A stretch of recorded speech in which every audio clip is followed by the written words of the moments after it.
Ditambah lagi tadi dengan Direktur Utama cuci nikel Pertamina Nike dan juga Widiawati LTV menyampaikan ranking. babak baru Kita kira-kira restrukturisasi bergandeng dengan Pertamina di forum diskusi virtual bersama Ruang Energi Minggu 26 Juli 2020.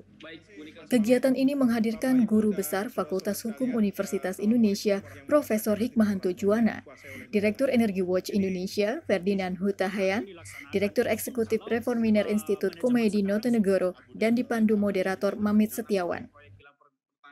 Ketika kemudian global megatrend menuntut Pertamina untuk melakukan restrukturisasi bisnis, maka untuk menjalankannya tentu kita perlu vehicle yang tepat. Apa itu? Organisasi. Maka kita harus melakukan restrukturisasi organisasi yang sejalan dengan restrukturisasi bisnis tadi. Nah, inilah dasar yang kemudian kita jadikan sebagai patokan pada saat kita mendesain organisasi ini. Tadi Ibu Nika juga Di sudah kesempatan yang sama, sampaikan, kalau Profesor ininya Hikmahanto Juwana, Guru Besar Fakultas Hukum UI, menyampaikan pandangannya dalam aspek hukum. tolong pertama bedakan. Kita bicara Pertamina yang berbeda dengan Pertamina yang dulu, ya. Nah, oleh karena itu Pertamina sekarang itu adalah seperti ini. Jadi ada negara, ya, yang diwakili oleh SKK Migas. Lalu ada ini nih sebelah kiri ini BUN PT Pertamina. Dia sekarang berkontrak dengan negara. Artinya apa? Sekarang Pertamina kedudukannya di sini sebagai player, hanya player, tidak seperti dulu yang merangkap-rangkap.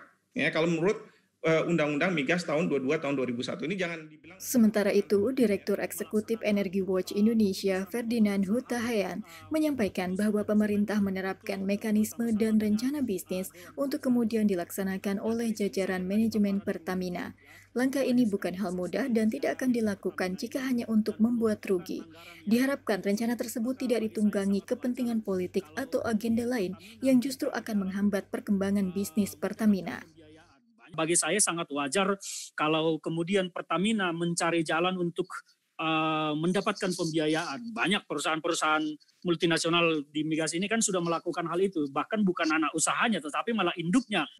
Di penghujung acara, Direktur Eksekutif Reforminer Institut Komedi Notonegoro mengharapkan dengan adanya restrukturisasi bisa membuat Pertamina bergerak lebih lincah, memperpendek rantai bisnis, penyatuan aset, menghemat biaya logistik dan operasional. Kalau kita bandingkan antara struktur organisasi yang lama dengan struktur organisasi yang baru, yang paling dominan adalah ada penyederhanaan atau perampingan organisasi yang sangat luar biasa. Di mana biasanya Mas, kalau ramping, kalau kita dari turun berat badan, ramping itu ya tentu lebih lincah Mas Mamit, Bapak Ibu sekalian. Di organisasi juga hal yang sama saya kira. Dengan adanya restrukturisasi, peran holding lebih kepada strategic planning, mengintegrasikan, menetapkan kebijakan strategis, dan mengelola kebijakan-kebijakan bisnis di bawahnya. Sedangkan subholding akan lebih fokus ke operasional.